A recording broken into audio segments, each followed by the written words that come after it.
So in this video, I'm going to show basic rigging theory and how to model a simple character and rig it and make it walk, make it animate. So basic rigging theory, I'm going to create a very simple model. I'm just going to take a poly cylinder. So I'll take a cylinder, click it right here on the shelf, and click and drag, and then drag upward to make the cylinder. If you don't have your interactive creation turned on, when you click the little poly cylinder, it'll just make a little one in the middle. So under create polygon primitives, you can turn on your interactive creation right here to make sure that that's checkboxed right there. And then you can drag on the grid and make things as big or as small as you want. So in order to make this cylinder bend and move around, it's going to need to have subdivisions, because these lines can't bend without subdivisions. So I'm going to go to my attribute editor, which is the tab right here on the side. Right now it is open. I'll just show you I'm opening and closing it. Click one tab over here at the top, right there, and here is where I can put some subdivisions. So let's say these right here. Now I've got a bunch of subdivisions. This thing will bend. Now I want to create a rig. You draw rigs, and so I don't want to draw it sideways, which right now you have to have a grid to draw on. So I only have this grid that's going sideways to the cylinder. So I'm going to shift to a front view or a side view in order to draw the rig. So I'm just going to tap my space bar, and I'll use this front view right here. And here's where I'm going to draw my rig. So in order to see the rig, because it's going to be inside of this cylinder, I need to turn on the X-ray. So I'm going to go shading X-ray joints, and that will give me X-ray vision on the joints of the rig. You can also just turn on X-ray too, that works, but X-ray joints, I just want to see the joints X-rayed. So now I'm going to go from my modeling menu right here on the upper left corner and go to rigging. And here you'll see I've got skeleton and skin. That's all the only menus I'm worried about right now. I'm going to hit skeleton. I'm going to hit create joints. Click on the bottom. That's my root joint. And then go click, click, click, click, click, click, and hit enter. And that's my rig. So now let's go back to the 3D view, and you see it is inside the cylinder and I can't see it. So I have to turn on my shading X-ray joints again in this panel as well. Okay, now I want to bind this skin to these joints. These joints will rotate, but I wanted to take the skin with it. So make sure you click your root joints so that they're all selected. And then I'm going to shift click the mesh. And under skin right here, here's where I can bind the skin. And so now anytime I rotate one of these joints, it will take the skin with it. So joints are meant to be rotated. Don't try and move them. Don't try and translate them, because it messes up your mesh. Okay, so what's cool is that you can animate these rotations. So I'm going to do that with my channel box right here on the side. And each joint has its own keyframes and its own timeline, so you have to do them all individually. So I'm going to work with this middle joint right here. I'm going to key the translate Y at frame 1. And I have my auto key turned on right here, which means if I do something new with it down the road here on the timeline, it will automatically make a keyframe. So I'll go to like frame 30, take my rotator. It looks like I keyed the translate, not the rotate. Keyed the wrong one. Let's go back. Back to frame 1. I'm going to key the rotate and then go down the road and rotate it. And now see, it's put a new number in there. And now if I run my playhead, it will animate. And like I said, every single joint has its own timeline. I'm going to go back to frame 1. Now I'm going to click this joint down here, and that's got no keyframes. So I'm also going to key its frame 1, and I'll go to another key like 80 over here and do something new with it. And now that'll happen. So if I was to play that 80 frame animation now, you see they move independently of each other. And that's basic rigging and animating just on a cylinder. So now let's try actually making a model, like turn into a character and then rig it and animate it. So I'm going to hit new scene, start from the beginning, and I'm going to make an iPhone, and that's what I'm going to rig and make walk, something real simple. So I'm going to take my polycube right here and click and drag it on the grid and give it some thickness. And again, I have to give it, in my attribute editor, and one tab over, I've got to give it some subdivisions in order to make it bend. Here and here, maybe just one there. All right, that looks pretty good. And now that I've got these subdivisions, I think I'll smooth it. So I'm going to go back under modeling and hit mesh smooth, make it look a little bit more phone-like. And I'll give it some color. I'll say assign new material. I'll give it a blend which is shiny. And in my attribute editor, maybe I'll make it kind of gold. I'll hit yellow, then make kind of a lighter yellow. So maybe it'll be a gold phone. And there, that was the color box right there. So I've got a gold phone. Maybe I'll give it a screen just for fun so we can see it better. Again, I'll click another cube and drag it on the grid. Give it some thickness. I will position it just above here. And I didn't quite get the dimensions right, so I'll use my scale tool over here to pull it out. Something like this. It looks fine. And then I've got to give it, and I'll position it again with the move tool. I need to give it some subdivisions once again in order to get it to bend. So in the attribute editor, I'll give it some subdivisions. And then I'll right click and give it a new material to make it black. I'll give it another blend. Go to color black. And now I want to make this a continuous mesh so that it will animate properly. So I will click on one mesh, shift click on the other, and under mesh booleans, I will union them because that will make it one continuous shell. Nothing on the inside. And then I'm going to delete my history, so that will make it animate better. Sometimes you get errors with the animation if you don't do this. So you hit edit, delete all by type history, and that makes it so I can't go back on that Boolean I just did. Great. Okay, now let's stand this thing up. So I'll use my rotator to stand it up. And I'm going to look in my channel box and see which one went to 90 degrees. This was the rotate X went to 91, so I figure that's 90. That'll be it exactly standing up. And then I'm going to put it on the bottom of the grid, make it the grid will become like a table.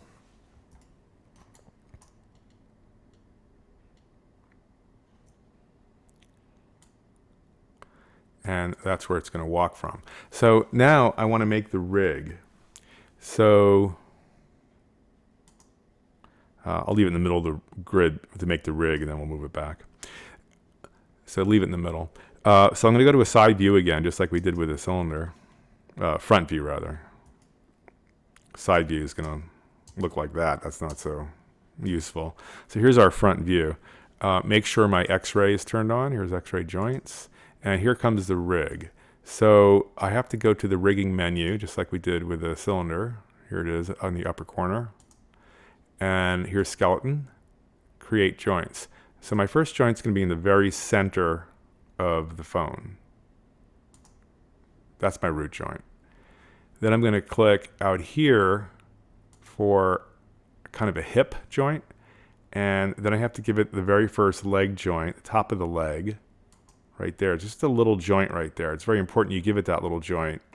You'll see an animation later. If you don't, if you try and animate this joint right here, it's going to carry the top ones too, and that's not what you want to do. So I give it that little joint, and then I give it a knee, and then a foot.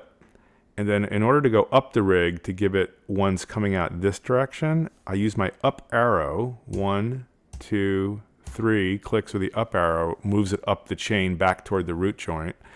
And now I can go click little joint, elbow, hand, and then go up arrow key all the way back to the root joint. And now I'm at the root joint, I can click out here and do the same thing on the other side. So I'll do the leg first, little one, knee, foot, up arrow, little one, elbow, hand. There's my whole rig. I'll hit enter. I'm done. That's my rig. And remember, this is the root joint, the very first one you start with. So let's go to 3D view. And of course, it's inside. I can even pull it out. There it is. It's inside, and I want to see it. So I'll hit shading X-ray joints. Make sure it's pretty much in the middle. It doesn't have to be exactly in the middle, but you kind of want it in there. It'll animate much better. And then I'm going to shift click the skin and hit skin, bind skin. Now check this out. If I only move these little joints, rotate rather. If I rotate them, look what happens. It carries this with it, so now I can animate it. Go back. So the root joint, on the other hand, will move the entire model. So remember, you move your model by the root joint, and you don't really want to touch the skin again after this. You only want to touch joints to do all your animating. So I'm going to go to the very back right here, and that's where I'm going to start it. So I'm going to take all the translates into my channel box right here, and I'm just going to key them at frame 1. Didn't really need to do all of them, but I just grab all of them. And I'm going to take all the rotates on everything I'm going to make turn, which is just going to be this one, this one, this one, and this one, the arms and legs. And I'm just going to key all their rotates at frame 1. It's probably only one of the rotates again, but I'm just going to key all of them. And key, and I have to do it with each one individually. All these little ones. Key all their rotates.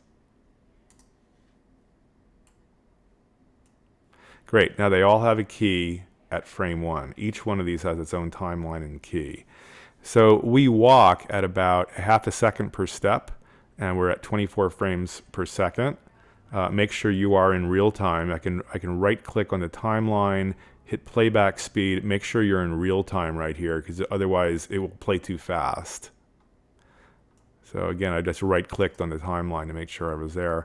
So I'm going to go half a second down the road, which is going to be 12 frames, and I'm going to get it to look like it's in the position of walking. So maybe I'll make this arm go back, this leg go forward, this arm go forward,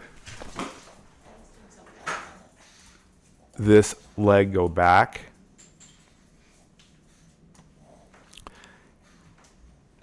And if we go between frame 1 and 12, you can see that there it is turning forward and back. So now the only thing I have to do is make it look like it's stepping rather than just swishing its arms and legs in the air. So, which means I have to click the very first root, which is what moves this whole thing. And at frame 12, so we'll start at 0, and then at frame 12, we'll move it forward. And now it should look like it's stepping forward. And there you have it. There's your first step. So now I'm going to go to frame 24, and I'm just going to make all of these go opposite in rotation. So whatever was forward will go back, whatever was back will go forward. Just make everything go opposite.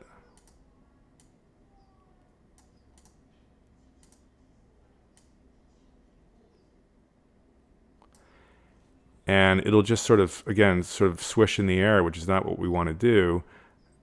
So we need to, again, make it move forward slightly. So I'm going to click on my translate, hit the root joint, the one that moves the whole thing, and at frame 24, move it forward a little bit. You'll have to kind of by eye judge this, how far forward it goes, because you don't want it to look like it's ice skating. You have to have it pivoting feet. So now it should take 2 steps. 1, 2. And it looks like I did go a little bit too far forward. It does look a little ice skatey, so I'll just make it go back on that frame 24. There we go. So there's 2 steps. So let's give it another step. Let's go to frame 36. And again, whatever was back, go forward. This is rotate. Rotate. Rotate.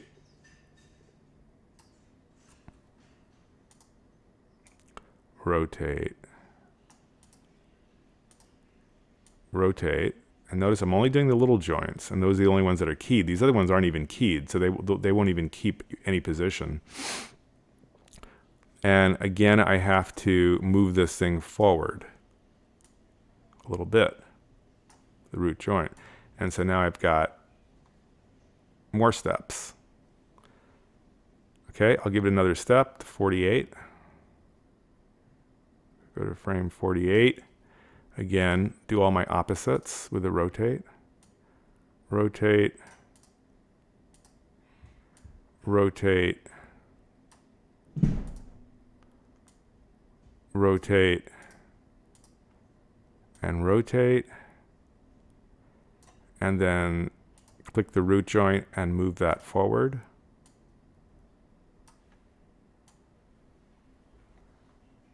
And there it is, walking forward. So now let's say I want to make it jump off this grid right here, which is what I want to do.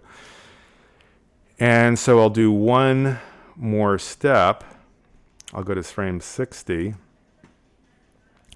and do my rotates.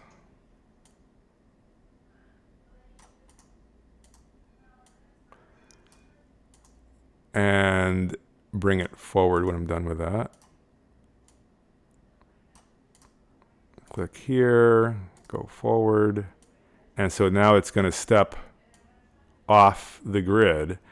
And in order to make it fall, I want to key this root joint right now. I want to make sure it's keyed right now, because I'm going to make it rotate and drop off the table, and I want to make sure it doesn't start that rotation and dropping from the beginning, which is what it will do if I don't make sure I've got keys right now. So at frame 60, I'm going to take the translates and the rotates right now and key them at frame 60. Key selected. So I know I've got a key right there at frame 60. So now I can go, let's say, somewhere else after that, let's say to frame 70,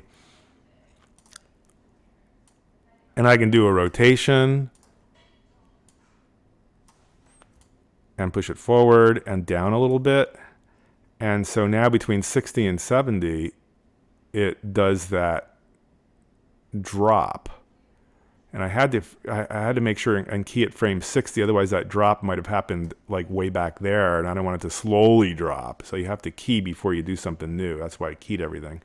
And you see, whenever I just did a move from 70, the ones that made new keys turn red, and these other ones that are pink, they are channels that are keyed, but not on this frame. That's why they're pink.